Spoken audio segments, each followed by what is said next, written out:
Welcome. This instructional video is designed to assist schools, further education and training centres, and all other settings in the process of arriving at an estimated mark and class rank order for each student in this Leaving Certificate class group in each of their subjects. The processes of estimation and ranking comprise the school-based part of the system of calculated grades, which is being offered to students this year. The arrangements in this video apply to the established Leaving Certificate subjects, the Leaving Certificate Applied subjects, vocational specialisms and tasks, and the link modules of the Leaving Certificate vocational programme.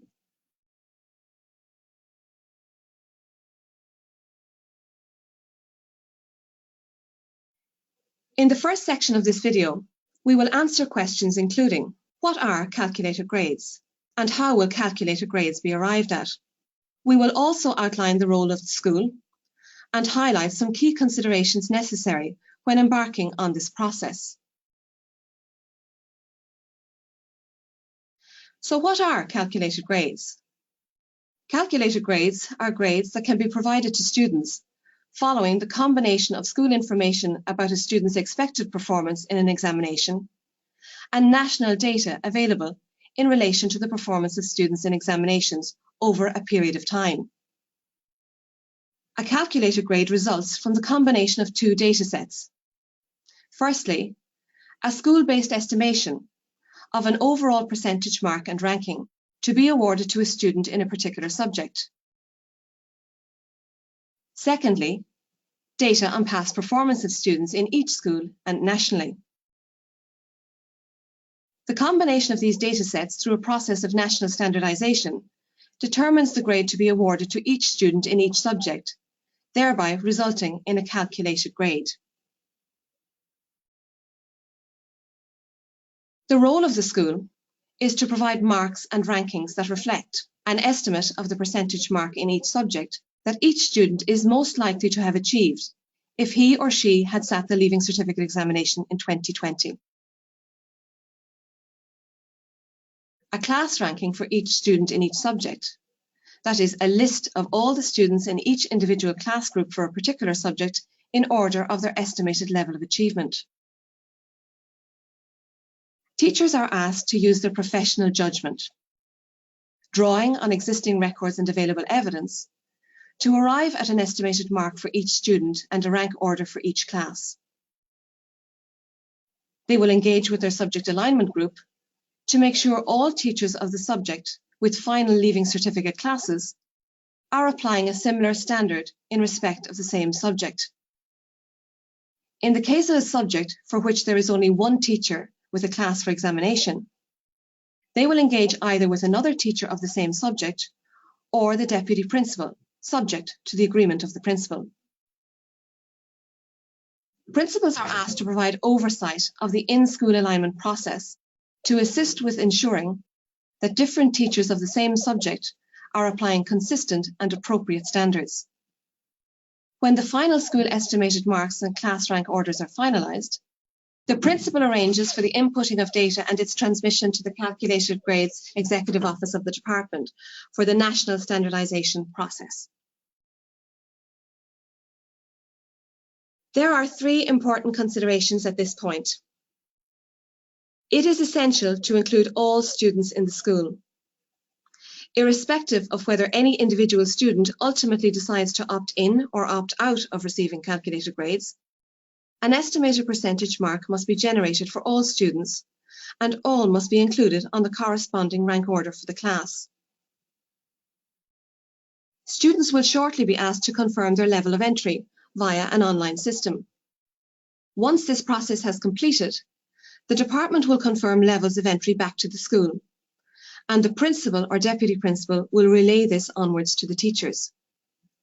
However, teachers should proceed on the assumption that each student remains entered for the subject at the level the teacher currently understands them to be at.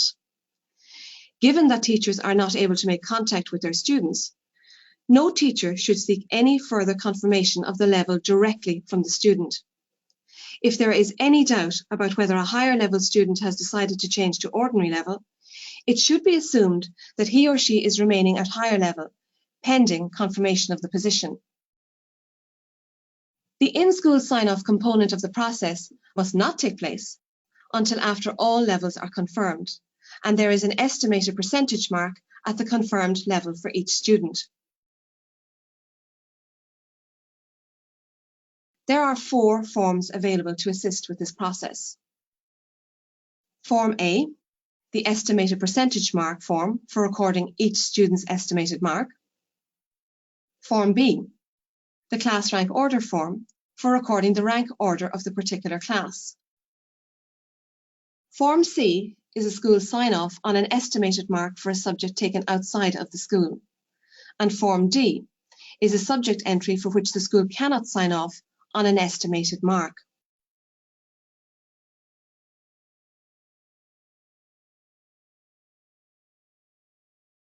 In this section of the video, we will focus on the areas of estimating marks and assigning rank order. We will focus on a number of key areas, including professional judgment and evidence that will inform the professional judgment, making the preliminary judgment about marks and rankings, the school's best estimate of the most likely percentage mark, avoiding inappropriate clustering and unconscious bias, completing the necessary forms, and the in-school alignment process. The cornerstone of the calculated grades model is a reliance on the professional judgment of teachers, including principals and deputy principals, in providing the best possible estimate of how each student is most likely to have performed in the examination if the disruptions caused by the COVID-19 virus had never arisen. Teacher professional judgment facilitates incorporating a range of available evidence of the likely performance of students. Teachers know their students and are able to balance a variety of evidence in arriving at a professional judgment in relation to each student's expected performance. For these and other reasons, the professional judgments involved need to be suitably informed by relevant data, but they should not be overly constrained or dominated by such data.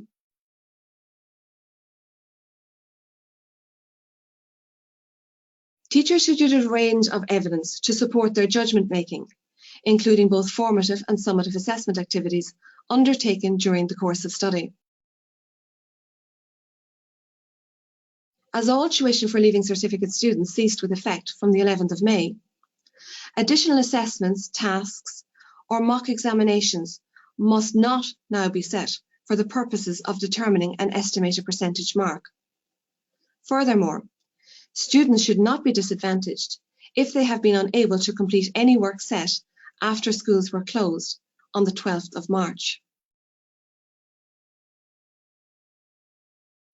The questions outlined are good prompts in terms of looking at the evidence available to you.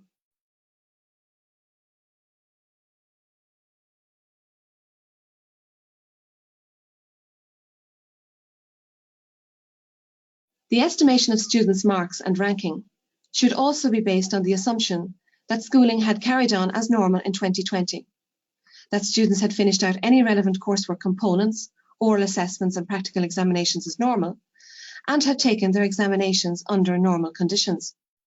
Estimation should also take account of evidence about student performance from both summative and formative assessment activities. The knowledge and experience that teachers have of the curriculum and the examination are essential to this process. Judgment should draw on existing documentation and other available evidence, and should have regard to any reasonable accommodations that apply in the case of particular students. Teachers use evidence every day when observing students at work and planning and adjusting learning activities. Basing judgments on evidence is not the same thing as basing judgments on records of evidence. It is important to review all relevant available records, but it is equally important not to be overly constrained in making judgments by considering only the forms of evidence that have generated these records. Not all forms of evidence will be grounded in records. Professional judgment may be informed by a number of factors. Records of performance. may include assignments, projects and experiments completed as part of normal learning activities. Performance and class assessments, including house examinations, Christmas exams, monthly or termly assessments, summer examinations, and, with caution, mock examinations. The estimated mark is a single combined mark for all components of the examination: written, oral, oral, practical, and coursework, with each component contributing its normal weighting. With the exception of home economics, social and scientific, it is important to note that teachers should not incorporate a full award of marks for the oral component of a language or for performing in music. The earlier decision to cancel these assessments and to award full marks no longer applies. In subjects where coursework is a factor, it is important to consider the quality of students' engagement and quality of any work completed. When interpreting previous results, teachers should draw also on their knowledge and experience of the structure and demands of the examination paper at the level concerned. How did students of similar ability in previous years get on in the exam? Records may be available from school management to assist teachers in this regard. Projects or activities a particular student did that enhanced his or her knowledge and understanding of the subject, improving likely performance.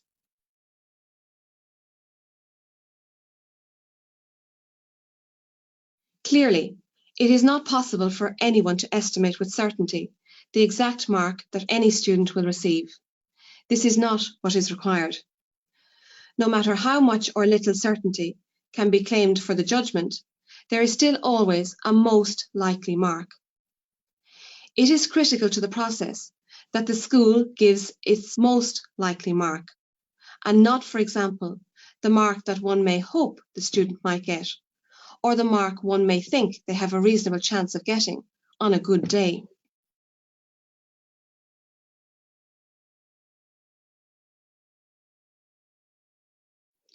When considering this, it might be useful to think of it in terms of the illustration displayed, in which the intensity of the shading represents the chances of a student getting a particular mark.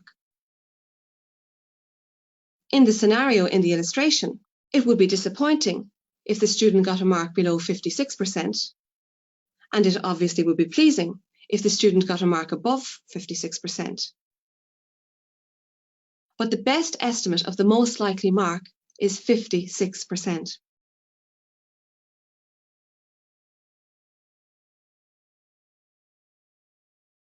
Making sure that students are placed in the correct rank order is of course important, but it is also important to remember that the gaps between the estimated percentage marks are also important. If, for example, there is one very strong student in the class, it is not enough to make sure to put that student ahead of everyone else, but equally important to ensure that the space between him or her and the others is a true reflection of the size of the gap. The national standardization process that happens later might move all of these marks up or down, or it might stretch or squash these gaps.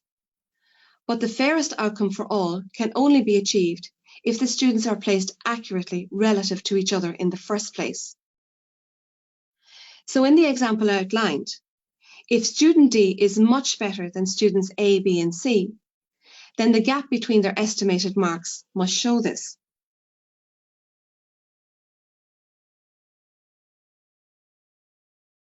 Clustering marks in proximity to multiples of 5 and 10 means that the gaps between different students are no longer accurate, which means that some of the numbers no longer represent the best estimate of the most likely mark. It is important to be aware that if estimates for some subjects are moved above a grade boundary, then this affects the collective accuracy of the distribution. This may cause the national standardization process to move the estimates down a little for everyone, and this has the effect of disadvantaging other students in the class or in another class in school. Maximum fairness for all is achieved if the Department of Education and Skills gets the genuine best estimate for each student in all cases.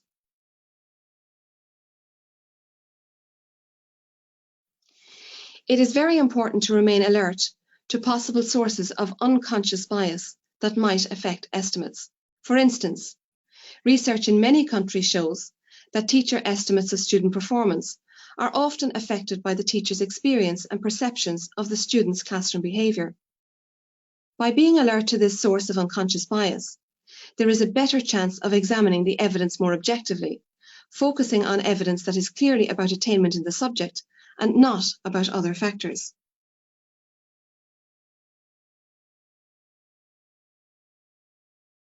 There is a need to align standards between different class groups when the same teacher teaches two different class groups in the subject, two or more teachers are teaching different Leaving Certificate class groups in the subject. A single teacher may be teaching two different class groups that may be nominally of mixed ability, but where one is, in reality, a stronger group than the other, perhaps as a result of self-selection effects caused by the other subjects that are timetabled against that subject in the timetable blocks. This is why the alignment procedures to be followed at school level are very important. The process used for this is dealt with later in the video.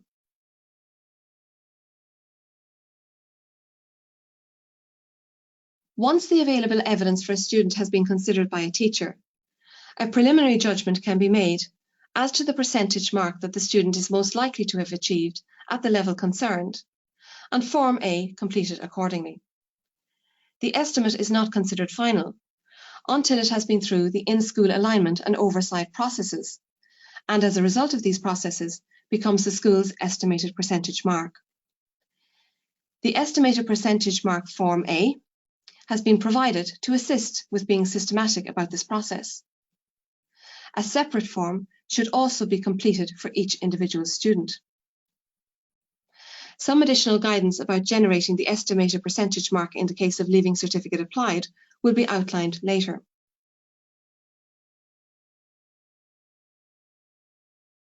When the teacher has completed estimated marks for each student, he or she should then rank order each class of students.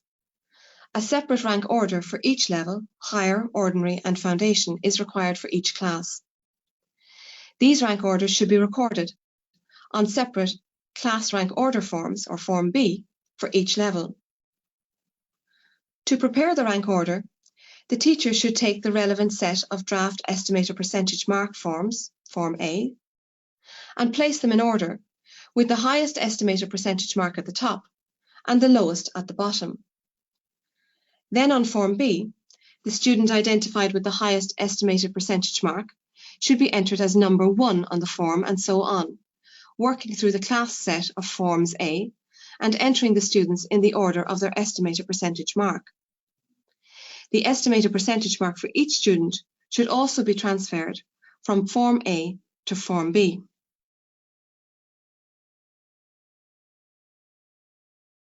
What should you do when there are 2 or more students with the same estimated percentage mark? In the first instance, consider whether the mark has been estimated for each is the correct mark, or whether it should be moved up or down for any of them. If after consideration it is believed that the marks are correct as they stand, then they should be left stand. If it is decided to move them up, they do not have to be moved by a whole number. Decimals may be used to 1 decimal place, for example, 53.2%. If, following this consideration, the teacher concludes that the estimated mark is correct, a decision must be made in relation to rank ordering these students. For example, if there are 2 students with an estimated mark of 74%, and the teacher has concluded that both should remain at 74%, then the teacher must use his or her professional judgment, based on all the evidence he or she has considered, in order to place the student that they are most confident will achieve that mark ahead of the other.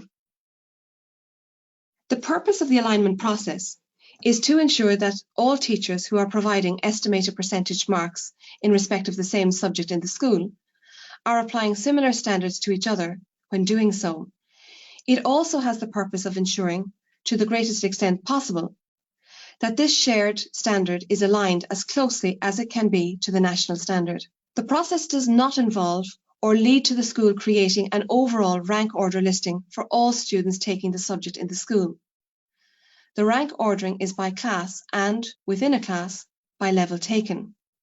The main focus of the alignment process should remain on alignment of standards between classes for the same subject at the same level. The professional judgment of the individual teachers is the most important input to the alignment process. However, crucially, once the alignment process is complete, the estimated percentage marks and the class rank orderings are considered to represent the collective professional judgment of all those involved, rather than solely the professional judgment of an individual teacher. Once the principal is satisfied that the oversight process has been completed, these marks and rankings are then considered to represent the collective professional judgment of the school. The estimated mark that is transferred to the department is the school's estimated mark. Who is involved in the in-school alignment process? In cases where 2 or more teachers have classes or students taking the subject concerned for the 2020 examinations, these are the teachers who will be involved in the alignment process. In the case of a subject for which there is only 1 teacher with a class for the 2020 examination, the alignment process is carried out with the deputy principal or with another teacher of the same subject in the school who does not have a leaving certificate class in 2020, subject to the agreement of the school principal. If the deputy principal is the sole teacher with an examination class for the subject in the school, then the alignment process is carried out with another teacher of the same subject in the school who does not have a leaving certificate class in 2020 if applicable, or with a second deputy principal, or with the principal.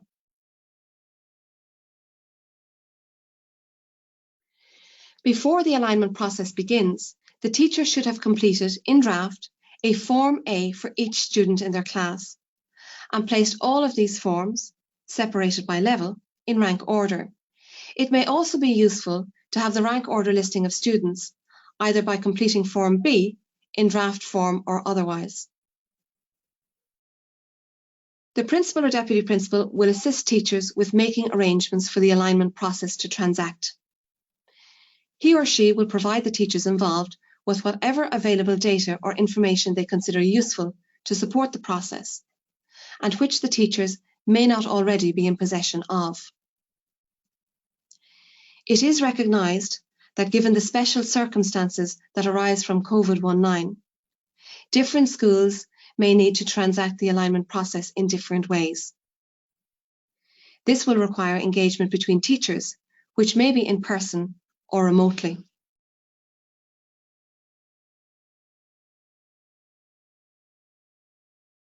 There is no strictly delineated set of tasks that must be carried out during the alignment process. This is because there are differences between the contexts of different schools, the kinds of information schools and teachers have available to them, how they organise that information, and the kinds of information about student performance that may have informed the professional judgments made in different subjects.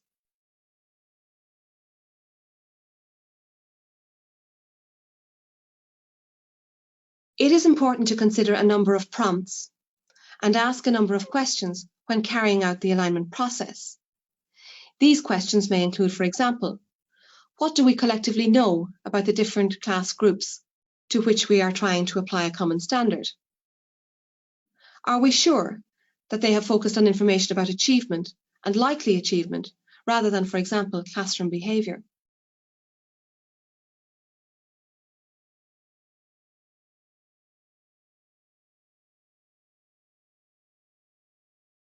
Are there particular students who are exceptionally strong or weak at this subject in comparison to others in the class or classes and other students that I or we have taught? This list of questions is not exhaustive, and these prompts do not all need to be considered. Any information that will enhance the fairness or accuracy with which the alignment group can form a collective professional perspective to align their standards with each other can be considered. The alignment process may cause a teacher to revisit the estimated marks for 1 or more students, which may in turn, but not necessarily, result in a change to the rank ordering too. Therefore, following the alignment process, Each teacher should review the estimated marks and rank ordering and adjust them as necessary. After the alignment process, each teacher will finalise Forms A and B for each level and for his or her respective class groups. Before submitting the two forms to the principal, a final check should be carried out to make sure that each mark on Form B corresponds with the mark on that student's Form A.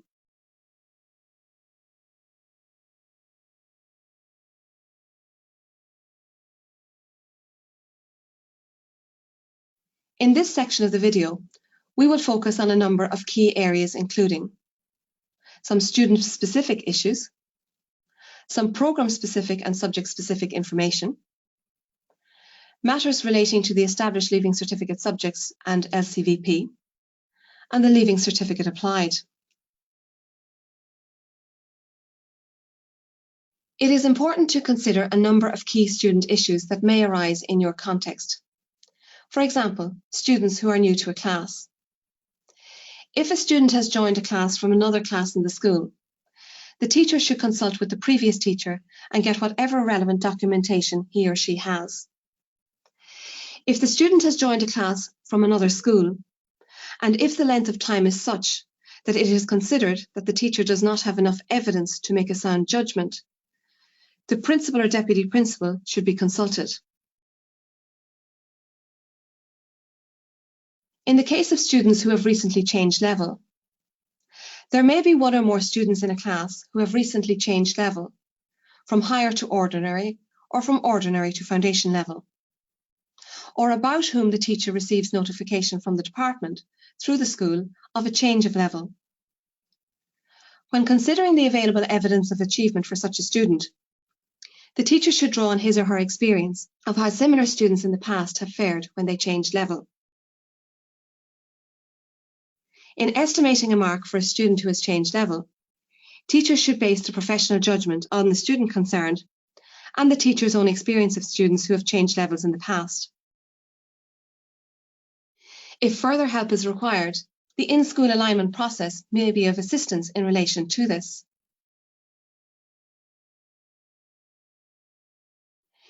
In the case of students who are entered to take their examinations through Irish, the teacher should base his or her estimate of the student's likely mark on the assumption that the bonus that is applicable for answering the written paper through Irish is included in the estimate.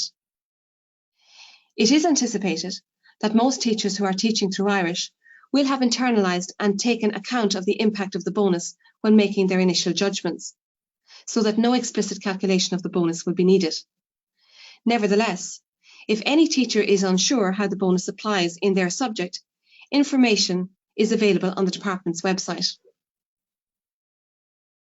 Where any reasonable accommodation has been approved for a student, such as a reader, scribe, or waiver, the estimate of the student's likely performance should be based on the assumption that this accommodation would have been available had the examinations been conducted in the normal way. Since accommodations are intended to reflect students' normal way of working in class, this should not require any special intervention beyond the teacher's existing understanding of how the student gets on with the relevant supports in place.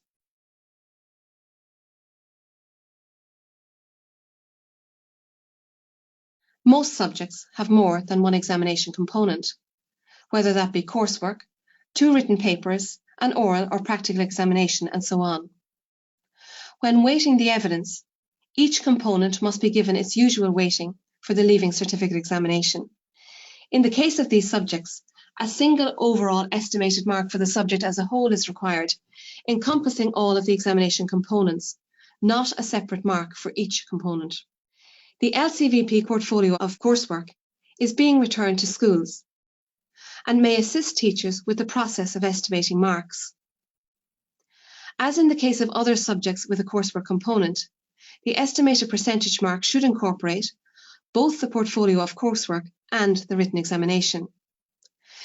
They are not to be marked and are to be returned to the State Examinations Commission once the process has completed.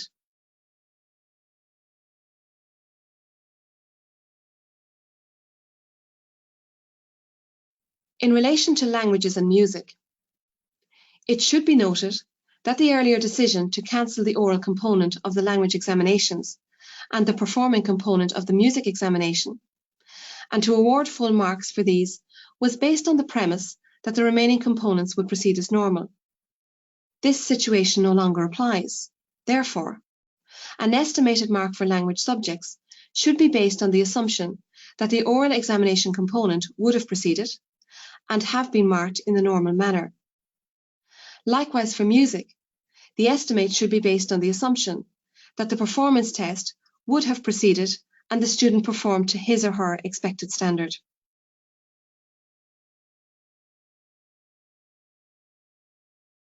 In the case of subjects with a coursework examination component, as noted previously, the estimate should be for the subject as a whole and take account of all evidence available.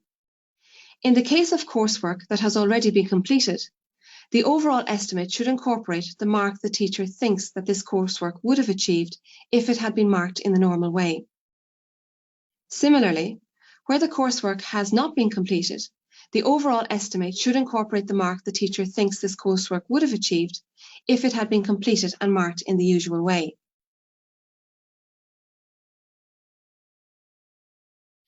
In the case of home economics, scientific and social, this is the only subject with more than one examination component where teachers are required to provide an estimated percentage mark for the written examination paper only. The journal has already been marked by the State Examinations Commission. This mark will not be adjusted as part of the national standardisation process. Instead, the mark for the journal will be combined with the calculated mark to arrive at the final mark for grading. The written examination should be treated as a full component and the estimated mark assigned out of 100%. In considering the estimated mark for the written paper, the teacher may still reflect on the student's engagement with the coursework in so much as it will assist with the professional judgment in relation to the estimation of a mark for his or her expected performance in the written examination. Given that this is the first year for examinations in physical education and computer science, teachers will not have data on previous outcomes in these subjects in the school to reflect on and assist with this process. In the case of these subjects, teachers should refer to the specifications and guidelines for both subjects. In particular, refer to the assessment section of the specifications and to the quality descriptors in the guidelines. And these documents are available on Curriculum Online. As outlined earlier, the estimate should be for the subject as a whole, combining all components into a single estimate and taking account of all the evidence available.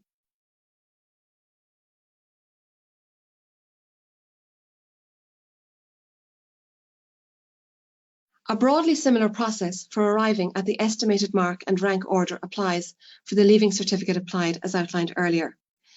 Given the modular nature of the LCA programme, students are assessed on the completion of each module.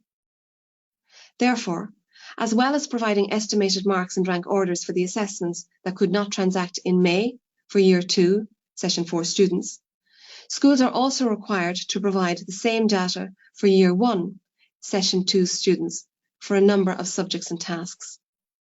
So just to repeat that, as well as providing estimated marks and rank orders for the assessments that could not transact in May for Year 2, which is Session 4 students, schools are also required to provide the same data for Year 1, Session 2 students for a number of subjects and tasks. Other evidence for consideration specific to the LCA programme includes key assignments completed for both current and previous sessions in the subject as appropriate. Given the integrated and cross-curricular nature of the programme, consideration should also be given to how students engaged with and performed in previous modules and tasks relevant to the subject area under consideration. For example, when considering social education, students' engagement with and performance in the contemporary issues task, which is anchored in this subject, may be considered.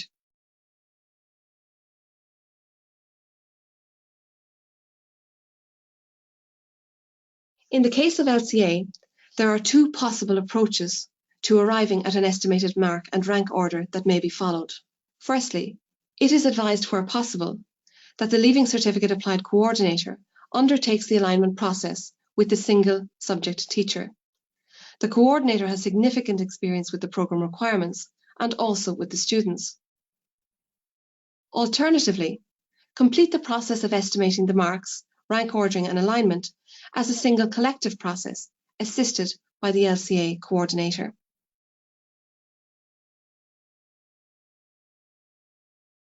While schools are providing an estimated percentage mark, these will be converted to the appropriate credit allocation in due course. When weighting the evidence of subjects with more than one component, each component should be given its usual weighting for the Leaving Certificate Applied examination. In the case of these subjects, a single overall estimated mark for the subject as a whole is required, encompassing all of the examination components, not a separate mark for each component. Specific details around the administration of core subjects, modern foreign languages, vocational specialism tasks are all outlined in detail in the guide for schools, as is subject-specific information on core subjects and modern foreign languages, vocational specialisms, the satisfactory completion of modules, tasks, and late tasks from sessions 1 and 3. In this section, we will look at the oversight by the principal. The principal should review the Form B for each subject and each class group to confirm as far as possible in the circumstances that the standard applied by the teachers is fair and appropriate. This is of particular importance where there is more than one teacher teaching the subject.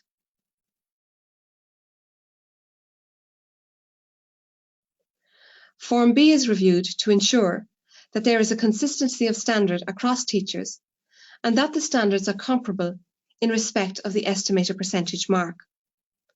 Such consistency of standards across teachers does not mean that the distribution of marks for each class should be the same. The principal, based on his or her own knowledge of the school, along with his or her experience of examination outcomes from previous years, should be able to judge whether the standards being applied are broadly aligned.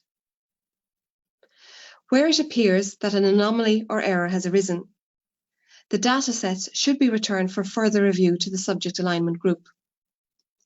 In such circumstances, the principal does not have any role in altering a student's estimated mark or rank order. His or her role is to return the queried marks or rankings to the subject alignment group for further review.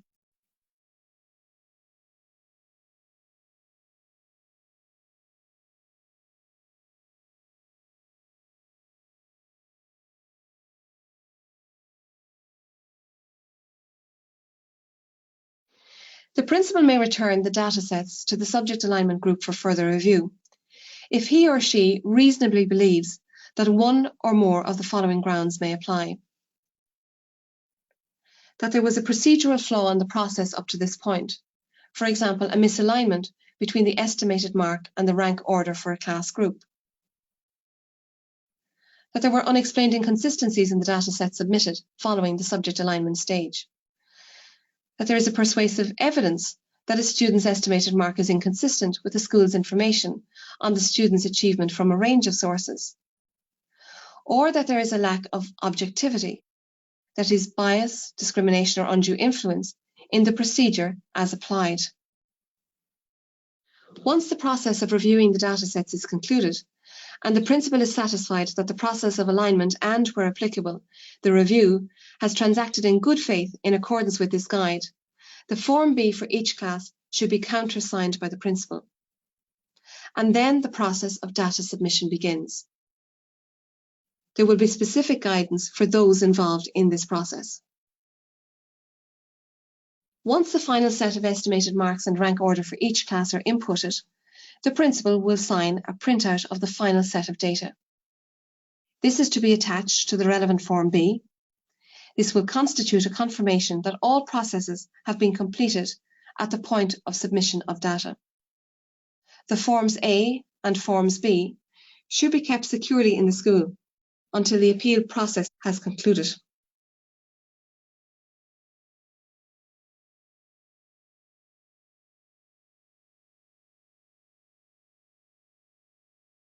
Further information and specific guidance regarding subjects taught outside of the school, students new to the school, repeat students, and new or substitute teachers are outlined in detail in the Guide for Schools on Providing Estimated Percentage Mark and Class Rank Orderings.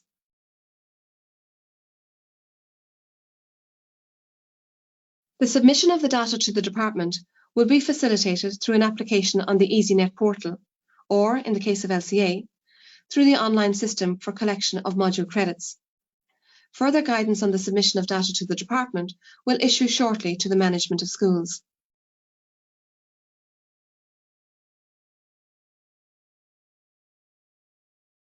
In this part 5, we will look at the national standardisation by the Department of Education and Skills.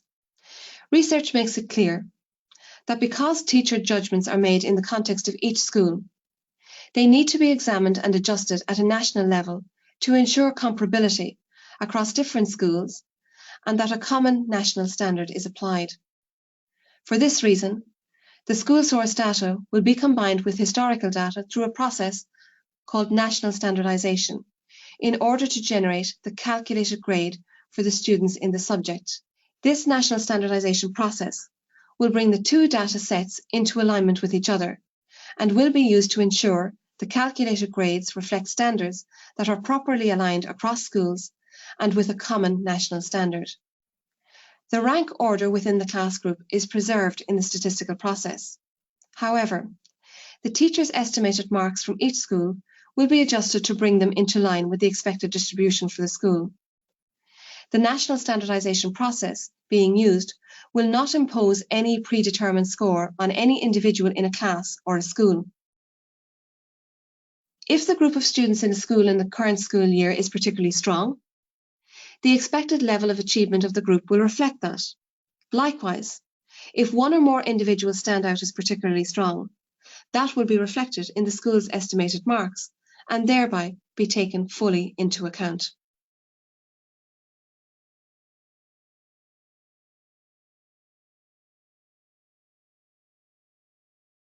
After the standardisation process, the calculated marks will be converted into calculated grades, and these grades will be issued to candidates.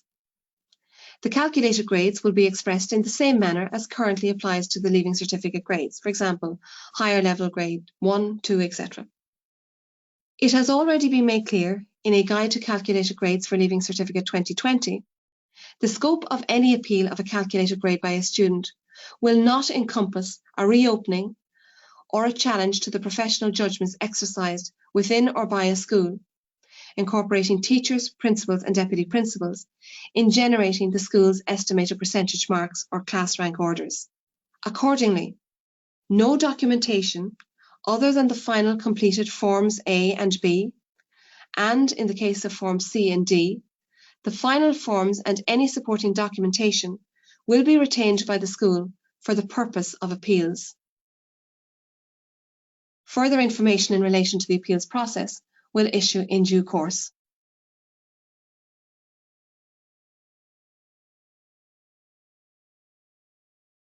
We will now just take a look at some general issues for teachers and principals. Specific detail is outlined in the guide in a number of key areas, which include dealing with confidentiality and data protection issues, identifying and addressing actual and perceived conflicts of interest, procedures around student-teacher contact and fairness in the calculated grades model, the basis of the calculated grades model, and details of the legal indemnity extended to teachers, principals and school management. The Guide for Schools on Providing Estimated Percentage Marks and Class Rank Orderings provides the detail of the areas that we have covered in this video.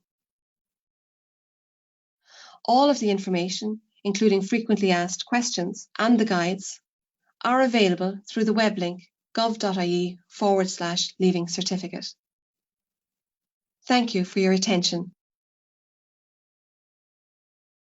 to this video.